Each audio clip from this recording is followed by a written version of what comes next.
Hi சொல்லணுமா? Hi. Phone on பண்ணா hi சொல்லணும்ல. ஹாய் சொல்லணுமா? சரி, வெயில் காட்டுங்க. தூங்கிட்டு இருந்தான்.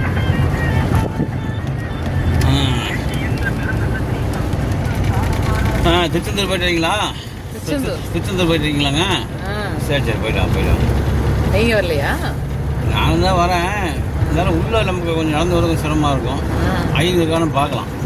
சரி, சுவாமிகள் நம்மளை உள்ளே கூட்டு போயிட்டாருன்னா பரவாயில்ல, பார்த்துக்கலாம் அப்படின்னு. சரிங்க. இது அப்படியே வந்து இப்படி வச்சுட்டு இது இப்போ ரோட்டில் போகிறதெல்லாம் தெரியும். தெரியுதா? தெரியுது. அதுவும் வீடியோ கவரேஜ் ஆயிரும். ஆமாம், அதுவும் தெரிஞ்சிடும். யூடியூப் போட்டுக்கலாமா? இப்போ தொட்ட தொடுங்க நின்று சென்டர் தொடுங்க நின்று நிற்கிறோம். சென்டர்னா அதான்.